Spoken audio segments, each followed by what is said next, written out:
Welcome to LionHeart Talks, a series of podcasts from LionHeart. Hello and welcome to the LionHeart Talks podcast. This episode makes up part of our third series. But before we go any further, let me introduce myself. I'm Jo Grant and I'm the Training and Wellbeing Projects Manager at LionHeart. And I'm pleased to be joined today by our guest, Amol Bhatnagar, who is a LionHeart Ambassador and RICS professional. Hello, Amol. Good morning, Jo. So as Jo mentioned, my name is Amol Bhatnagar and I'm one of the LionHeart ambassadors. Jo, thanks for having me today. And I'm going to talk about a little bit about my experience on heart-related issues. In this episode, we'll be talking about heart attack, hearing from Amol about his experiences and the impact that this had on his life. For a little introduction, whilst men are at greater risk, heart attack can affect anyone of any age. Certain conditions such as high blood pressure, high cholesterol, diabetes, and being obese can increase your risk, along with other things such as stress, physical inactivity, family history, along with smoking and alcohol consumption as well. But let's hand over to Amol and hear a little bit about your experience.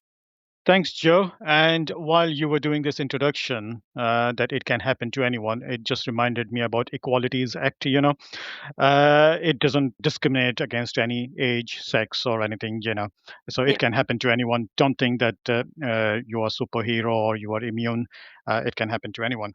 But in terms of my own personal experience, it all started in 2019, and thankfully before COVID. So that was January 2019. And just to give a bit of a setting the scene kind of thing, I do have family history of high cholesterol, which I became aware of later on that it is something related to genetics. So I was always going to have this thing, irrespective of any diet or exercise things that I might have been doing. So I was having high cholesterol for even before the event for 3-4 years, and I was trying to actively manage it, but it wasn't sufficient. Whatever I was doing, it wasn't sufficient, and I just realized, and later realized, it's down to genetics. So in terms of symptoms, people will not be aware of this, but it can all start a bit early on. Sometimes you can get it just as a sudden shock. But if you look back, and if I'm reflecting back now on my particular symptoms and issues, they really started early on. Not to just discount the high cholesterol that I was experiencing for 3-4 years prior to the event. In 2018, I started having some dental issues. There is a bit of a close link between dental issues and heart attack, which was a learning thing for me. So I was having those things, but that was middle part of 2018. Then we went on a holiday in December 2018 to Disneyland Paris. And though I had booked it for quite a while, spent a lot of money, and I was hoping to have a very nice time, but I wasn't somehow enjoying it. I was, micromanaging things, and I was grumpy, and I was kind of telling off my kids for no reason at all. They were perfectly normal. They were trying to enjoy the holidays, but I was not somehow. And then second Monday of January 2019, it happened. I started having the real symptoms where there was a chest pain. I ignored it, plain and simple, because I thought it might just be gas-related things, because I've been eating a lot of things as people normally do over Christmas break and New Year holidays and all that kind of thing. So I thought that's one of the reasons. So I just took Gaviscon and the usual suspected medicines. Nothing helped, and it was just the pain was increasing. And then I informed my wife, and she said, "Oh no, you need to ring 999." Even that point, I wasn't comfortable ringing 999 because this hasn't happened to me. How it can happen to me. I've done everything all right, so I can't be the one. So still, then I rang 111, and they when they listened to my symptoms, they said, "Oh, we are sending ambulance." And as soon as the ambulance arrived, they did my quick ECG and all that, and they said, "Yeah, you need to be rushed into your hospital. It's something which is very serious." And that at that point in time, I realized that, yeah, this is happening in real terms now. So those were my kind of symptoms, and just because I know you are going to ask this, the issues that I experienced, the dental issues, the grumpiness, your mental condition, how you are dealing with things, and the winter weather. You know, those are the in winter weather you are more going to get these kind of issues. So people need to be aware of these things. I think that's really interesting because obviously we've just listed off some of the risk factors, some of the Mhm. conditions that can increase your risk of a heart attack, and there you are listing other Yeah. things that people perhaps aren't made aware of, like you say, the winter weather, the grumpiness, the dental Mm, issues. They're not things that I'd yeah. heard of before. And sorry, I forgot to the usual suspect called stress. So that it has got its own toll, and uh, in my particular situation at that point in time, I was working through my own limited company, and there were changes happening in Okay. terms of legislation, the IR35 and all that kind of thing. That those were things happening in the background, and there were issues on project, as they normally usually happen anyway on any projects. So those were kind of things which were playing in the back of my mind as well, which people don't realize. You are constantly listening to news and Yeah. negative news and all that kind of thing. So they all just have a toll on it. Heart is very sensitive to all these things. Actually, when you look back and think back, there were quite a few risk factors for you. My body was telling me there's something you need to do. My body was telling me. So one of my advice would be, that listen to your body. How did you feel, at that point when obviously you rang 111 because Yep. you thought, "Oh, I should get some advice, but I don't think this is serious enough to require a 999 call at the moment." How did you feel when they then said, "We're sending an ambulance"? Yeah, I was a bit surprised because, as usually happens during winter months, NHS is always struggling, uh, winter flu and health issues, elderlies and all that. I didn't want to overwhelm the already overwhelmed system, so that's why I was kind of that was again playing at the back of my mind. That why should I be ringing 999 when my issue is not that serious Yeah. and someone else can get that support and help Yeah. required. But 111, they were quite good. They were quite good. The important thing is list and say your symptoms as you are experiencing. So don't try to cloud it. Just tell them honestly what's happening with Yeah. you, and then they will give you some advice. In my case, they asked me to get 300 mg aspirin. This is again, I came to know later that Okay. you must carry it with yourself if you are susceptible to these kind of things. So carry aspirin with yourself, and then they said if you don't have it, just get it. So my wife rushed to get to the nearest pharmacy to get one of those aspirin tablets. But by the time she was getting dressed and going out, the ambulance arrived. They were pretty quick. Paramedics, they were pretty quick. As soon as I was taken into the hospital, I was just rushed into because I was expecting, as usual, that I will be sitting in the waiting area for 4 or 6 hours before being looked after by any doctor, or even a nurse. But I was a bit surprised. Oh my God, they are taking me straight into the operating room. Like, what the hell is going on? I was a bit surprised. Did that start to worry you at that point? Yeah, it all because it was happening for the first time. I didn't know how to respond. But my main focus at that point in time, and while my journey to the hospital in the ambulance was, my pain was increasing so much, my chest pain, Okay. Yeah. that I wasn't able to bear it. So I was telling the medics, give me something to get rid of that span, and they were giving me morphine Okay. for some reason. So they Yeah. were giving me very high doses of painkillers, but they were not working. And I was just asking, give me Okay. paracetamol, because I don't know what they were injecting into my veins and all that. So I didn't know what they were giving. So I just thought, oh, give me bloody paracetamol. Why you're not giving me paracetamol? And now when I look back, I just laugh at myself. But no, I was just taken straight into the operating theater, and they were aware of what's happening with me, so they were all prepared.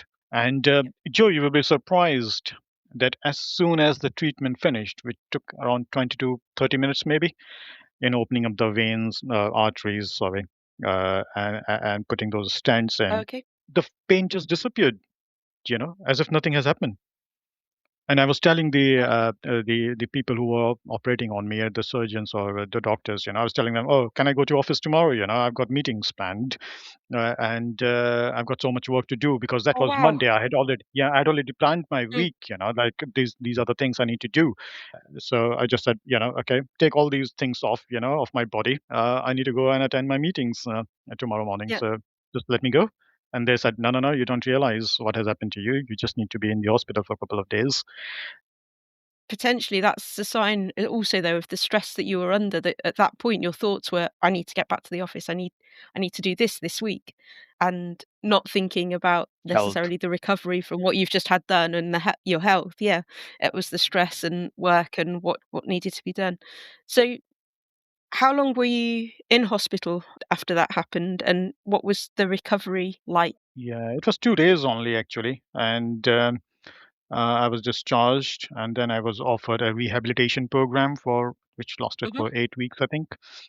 I thankfully attended that rehabilitation program, which really boosted my confidence.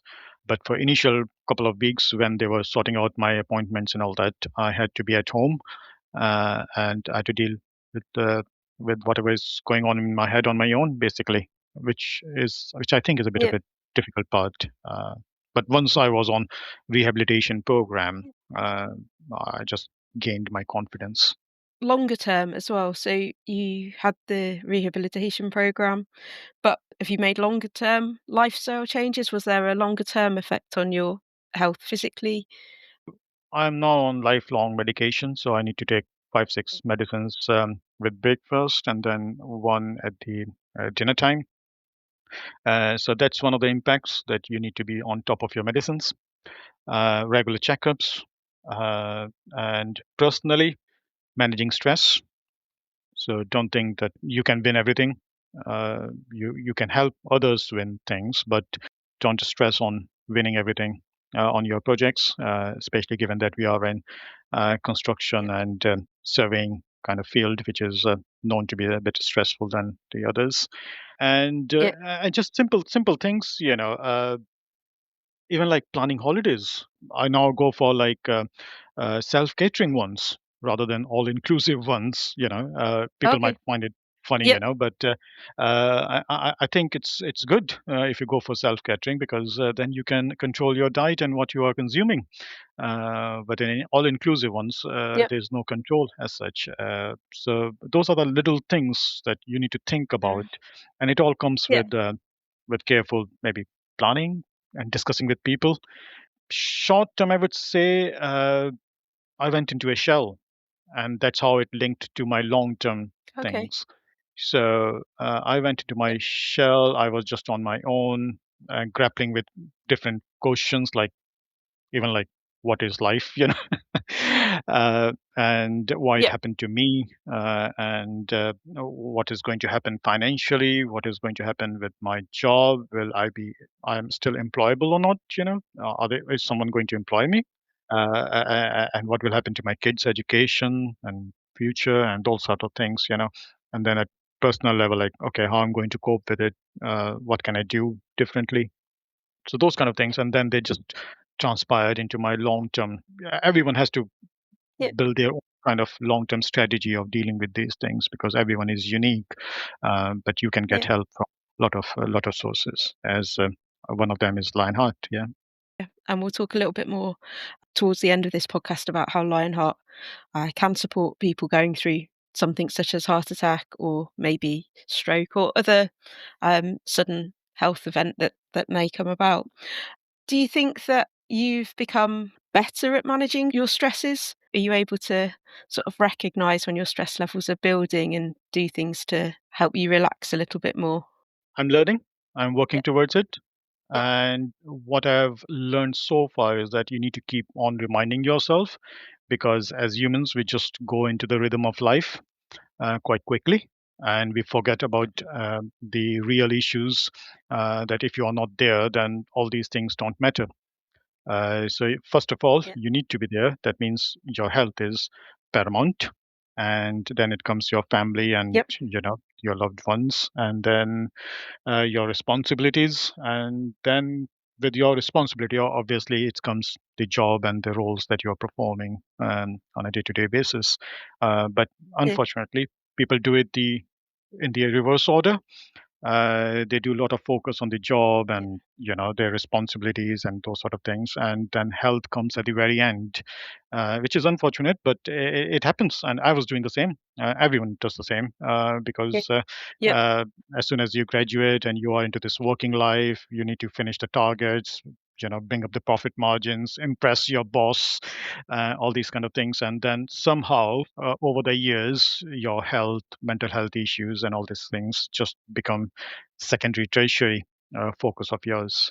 So I need to keep reminding myself. And this podcast is one of those things where it's giving information to others, but it's learning for myself as well. Yep. This is something I'm passionate about. I need to do it for my sake and for others' sake.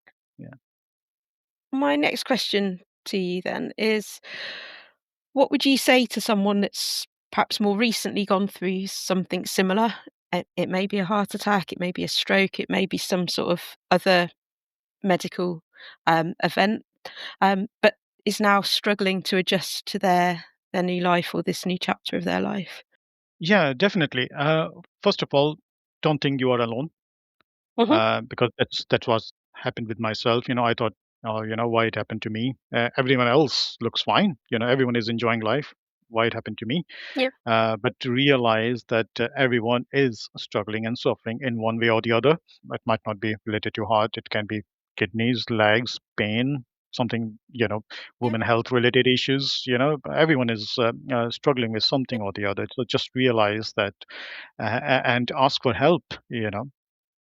Consult your neighbors, your family members, seek local help. If there's a support group available Yeah. in your locality, then do join that one. And if there's none, start your own. You know, there's no stopping you once you Right. have obviously Yeah. have come out of your own kind of issues, then you can start your own and start helping others. Connect with the right people. I found out British Heart Foundation is a good thing to connect with, and if you ring them, they will point you in the right direction with your local support network and all those thing of things. Manage stress. People don't Yeah. realize, but meditation helps. Move your body. Having a sedentary job lifestyle, we are not moving much, but overthinking. Think less. Don't ignore minor symptoms. Recognize that you have been given a second chance. Not everyone is that lucky. So don't play victim card. Yeah. Be thankful, and try to act normal and enjoy life, I would say. I think one of the points that you made there is remembering that you're not alone, that there are many people that will have been through a similar situation, or even if it's not the exact same situation or the same condition, like you say, people are dealing with different things, and being able to talk to people really can help with your mental health and help you, yeah, just help you live well. Um, Yeah.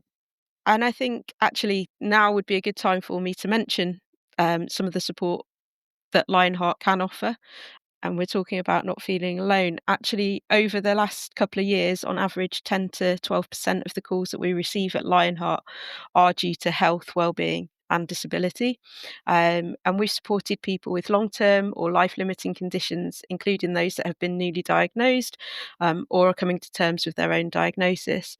And every year we also support people who have suffered from major health events out of the blue, like a heart attack or a stroke. So if you have been through one of these things and you are feeling alone, need someone to talk to or some support, then please do reach out to Lionheart. We have support officers and we have counsellors with a really good understanding of the stresses and the pressures of being an RICS professional. We're also able to support your partner or spouse and have youth counselling as well. So thank you, Amol. It's been Yeah. really great to talk to you today. Is there anything else that you'd like to add, or anything else that you feel that you haven't said today? Thanks, Joe. No, I think I've got a couple of things that I would like to mention, if you permit, please. Go ahead. So I know we are working as like quantity surveyors or maybe commercial managers in construction or consultancy and all that. I would just like to add that these things will obviously come as a shocker and as it will be a massive surprise. The only thing we can do about Yeah. is to get enough knowledge about it. And as you mentioned, don't ignore minor symptoms. Listen to your partner. You don't need to be brave unnecessarily. And get a critical life insurance cover if you can. That will really help. People do tend to ignore these things, but that's really helpful. Get a critical life insurance cover. I know we are on projects and we get professional indemnity insurance. We care a lot about PI insurance and employers' liability and all these things, but we forget about our own personal insurances. And the other thing is try to enjoy whatever you are doing in terms of job role. I know a lot of people they are stuck in where they are because they Yeah. need to meet their financial responsibilities, but there is always a skills shortage. So if you think you are more keen towards a procurement role or an estimating role, or becoming a dispute resolution professional, business development. There are so many different roles. You don't need to be in the role that you are currently in if it is stressing you out and if you're not enjoying it. You can move into different ways. If your role involves a lot of traveling, try to seek a project or a company near you. Employers are more than happy to help and support you. Don't think that if you raise these issues, you will be looked differently or whatever. So seek alternative roles. And I know a lot of people in our field, they get promoted quite quickly, quite early, for some reason or the other. Mm-hmm. And that puts another level of pressure and stress on people as well. So seek help, get management training, get some leadership training. And if not, seek another role. So that will be my kind of overall advice. Don't just sulk or don't play victim card. Uh, I think Lionheart and there are other organizations. As I mentioned, rehabilitation really worked for me. And if it is not offered in your area, Yeah. there are online resources available for those things. It was nice talking to you, Joe, and hopefully this will benefit some of the people. And I'm more than happy to help anyone. That's fantastic. Thank you so much for your time, Amol, and for sharing your experiences. And thank you also for your offering your thoughts and advice to professionals that might be going through something similar. So thank you all for listening to LionHeart Talks podcast. If you have been affected by anything that we've talked about today, then please do take a look at the LionHeart website to see how we may be able to support you further. I've been your host, Jo Grant, with my lovely guest, Amol Bhatnagar. Thank you, Amol. Thank you. Thanks, Joe.